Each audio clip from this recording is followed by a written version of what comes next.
Testimony. तारीफ करो पहले जोर से। एक बार हालेलुया बोलो। हालेलुया। 7 बार बोलो, अलग अलग बोलो। आज उसकी प्रेजेंस यहाँ, नाइस, ऊंची आवाज में।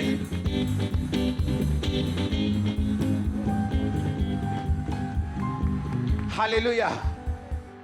अपना नाम बताओ, क्या है, कहां से आए आप? मेरा नाम बलबीर सिंह है, मैं अमृतसर से आया हूँ। आप वैसे अमृतसर के हैं, वैसे रहते कहाँ हैं? बेसिकली हम उत्तराखंड से रहने वाले हैं। अच्छा, उत्तराखंड। अभी आप अमृतसर में जी नहीं, रहते हम अमृतसर में हैं, बट है आप उत्तराखंड के हैं। आपका नाम क्या है? मेरा नाम बलबीर सिंह। क्या हुआ आपकी लाइफ में? पूरे शुरू से अपनी स्टोरी बताओ आप। यही पापा जी की मेरी फर्स्ट मैरिज 96 में हुई, और उसके बाद जब हमने बेबी प्लान किया तो बेबी मेरी वाइफ को कंसीव नहीं हो पा रहा था। तो फिर हम डॉक्टरों के पास गए, तो डॉक्टरों ने बताया कि तुम्हारी वाइफ की दोनों ओवरियां ब्लॉक हैं, तो आप ओवरी का ऑपरेशन करवा के खुलवा के एक बार चांस ले सकते हो। तो मैंने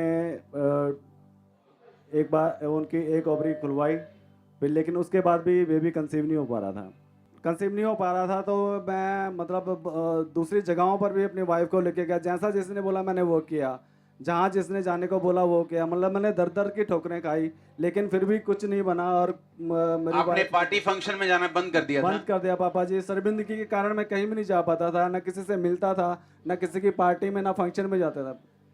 हाँ, रिश्तेदार जब मिलते थे क्या बोलते थे? वही रिश्तेदार जब पूछते थे कि आपका इतने साल हो गए, बेबी क्यों नहीं है, तो हमें शर्मिंदगी होती थी, हमारे पास कुछ जवाब नहीं होता था पापा जी। उसके बाद आपका डाइवोर्स हुआ जी पापा जी। और सेकंड मैरिज हुई। जी पापा जी। पर सेकंड मैरिज में भी आपके बेबी नहीं हुआ। जी। जब शैतान एक व्यक्ति के पीछे होता है ना, मैं आपको बोलता हूं, जब वो जनरेशनल कर्ज के नीचे, वो जितनी लड़की मर्जी अच्छी है, उसका डाइवोर्स कोई रोक नहीं सकता। उसको कहीं भी ले जाओ, कोई भी काउंसलिंग कर दो, उसको समझा दो, उसके हस्बैंड को, उसके फैमिली को।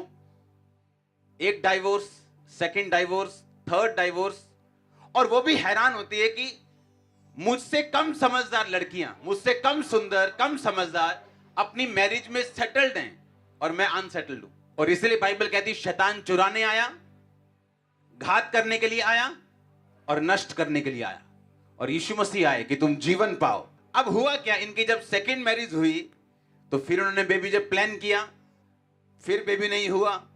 और जब इनकी वाइफ की स्कैनिंग की गई, क्या आया स्कैनिंग में? मल्टीपल रसोलियां निकली पापा जी। आपका नाम क्या है वाइफ का? सविता। और अब जब आपने स्कैनिंग करवाई, जब काफी साल बेबी नहीं हुआ, तो आपके मल्टीपल रसौलियां आई हाँ जी। आपके यूट्रस में। हाँ जी। उस रसौलियों का आपने क्या किया? दवाइयाँ खाई, डॉक्टर के पास गए, लेकिन फिर भी कोई आराम नहीं मिला पापा जी। और आपको हार्ट की भी दवाइयां खानी पड़ती थी? हाँ जी, मेरा हार्ट का ऑपरेशन हुआ था, जिससे डॉक्टर ने कहा था कि 3 साल आपको लाइफ टाइम तक दवाई खानी पड़ेगी हार्ट की। आपका एक्सपीरियंस क्या था कि आपने लिखा जब लेडीज प्रेग्नेंट होती थी वो आपको आपके सामने नहीं आती थी? हाँ जी बिल्कुल, वो अपने बच्चे छुपाते थे। और आपका एक्सपीरियंस क्या था भाई का? जी पापा जी, शर्मिंदगी फील होती थी पापा जी। मतलब ये सोचते थे कि हमारे साथ ऐसा क्यों हुआ, लोग हमसे ऐसा क्यों करते हैं। अभी आपकी उम्र कितनी है? 48 ईयर्स। 50 साल के करीब हो गए जी पापा। आपकी उम्र। जी पापा जी। और जब आपकी शादी हुई थी तब आप कितने साल के थे? 25 ईयर्स। मतलब डबल उम्र हो गई आपकी। जी पापा। अभी जब आपने लिखा कि आपके रिश्तेदार ये आप पर हंसते थे कि तेरे 25 साल की उम्र में बच्चा नहीं हुआ, अब तू 48 साल की उम्र में कैसे होगा? जी पापा जी। तब आपका रिएक्शन क्या होता था? वही पापा जी, बस अपने आप को कोसता था कि मेरे को ऐसी बातें सुनने को मिल रही हैं कि लोगों से।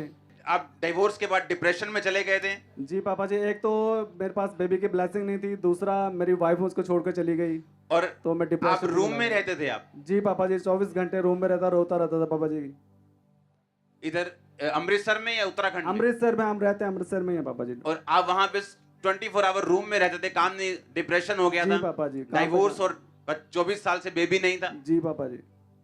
और लोग आपको बोलते थे कि 25 साल की उम्र में नहीं हुआ, अब तेरे 48 साल की उम्र में कैसे होगा? जी पापा जी। क्योंकि first marriage same problem, uterus, operation करवाए कोई हल नहीं हुआ। जी पापा जी। Second marriage same problem, uterus, सब कुछ किया, दवाइयां खाई, सभी हल किए, कोई हल नहीं हुआ। जी पापा जी। तब क्या हुआ जब आपको चर्च के बारे में या प्रभु के बारे में कैसे मालूम हो, कैसे आप चर्च में आए? वही पापा जी, जहाँ पर मैं जॉब करता था वहाँ पर एक ब्रदर सेंट्री का काम करने आए थे, तो उन्होंने मुझे चर्च के बारे में बताया पापा प्लम्बर थे वो? जी पापा जी। ओके। और जिस टाइम मतलब वो मेरे को मिले थे 8 जुलाई 2019 में, और 9 जुलाई को आपका क्रूसेड था अमृतसर में, तो मैंने फर्स्ट क्रूसेड वहीं पे अटेंड किया था।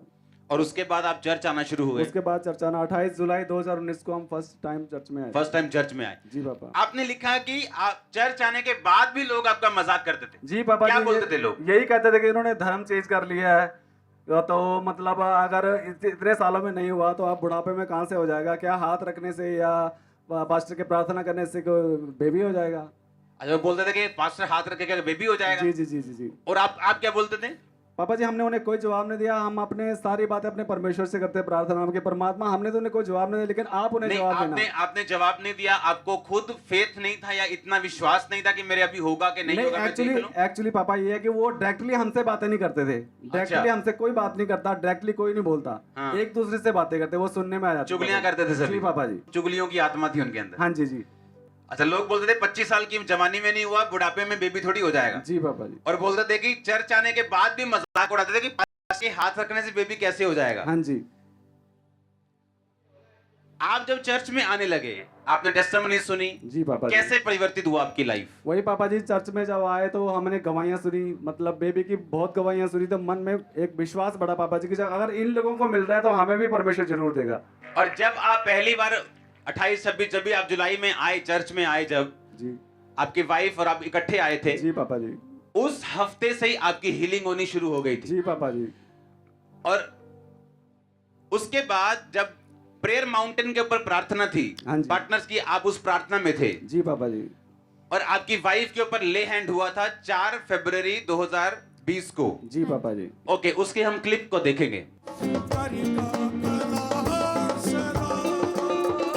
पीछे करो फिर से, बस रुको, पीछे करो। और ये दोनों आप ही है ना? जब आप चर्च में आना शुरू हो गए थे, आपकी वाइफ की हीलिंग होनी शुरू हो गई थी। जी पापा जी। और उसके बाद ले हैंड हुआ, और उसके बाद रसौलियां बाहर आई। जी। रसौलियों को देखेंगे जो बाहर आई इनके। ये बिना ऑपरेशन के आई है कि ऑपरेशन करवाया है? बिना बिना ऑपरेशन के ऑपरेशन। पापा जी। सुनो आगे देखो क्या है। अच्छा, दिखाओ रसौलियों को। जिस दिन इन्होंने चर्च एंटर करना शुरू किया, चर्च में फर्स्ट टाइम ये आए थे, इनकी हीलिंग शुरू हो गई थी। और इनको मालूम हो गया था कि मेरे मूवमेंट शुरू है, कुछ निकल रहा है, हीलिंग स्टार्ट हो गई। 4 फरवरी को जब इन पे ले हैंड हुआ, वो एक फाइनल टच था। क्यों, मैं बताता हूं। आप पे 4 फरवरी को ले हैंड हुआ। हाँ जी जी। पापा जी। और मार्च यानी अगले महीने जी। कितनी तारीख को? 13 तारीख। 13 मार्च को। जी। 4 फरवरी आप पे ले हैंड हुआ, हाँ जी। रसौलियां निकलनी शुरू हो गई थी। हाँ जी। 4 फरवरी ले हैंड हुआ, हाँ जी। 13 मार्च को आप प्रेग्नेंट थी। हाँ जी जी। पापा। अब 24 साल के बाद बेटा हुआ है। मेरा यीशु यीशु मेरा यीशु यीशु मेरा यीशु यीशु मेरा यीशु मेरा यीशु यीशु मेरा यीशु यीशु हालेलुया। मेरी मुश्किल में वो मेरा मुश्किल कुशा, मेरी मुश्किल में वो मेरा मुश्किल कुशा, मेरे शाफी ने दी मेरे दिल को शिफा, मेरे शाफी फुल ने स्क्रीन पे दिखाओ बेबी को, फुल स्क्रीन पे। सुनो, अब लोग बोलते हैं कुछ।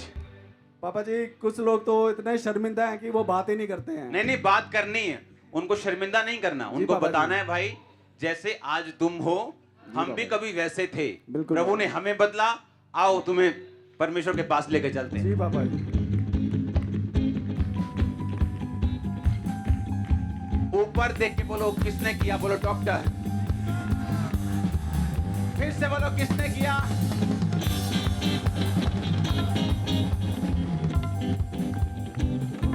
ये चर्च उस बात पे बिलीव नहीं करती सिर्फ जो हमने सुनी, ये चर्च खुद अब्राहम देखती है, हाँ, सारा को देखती है।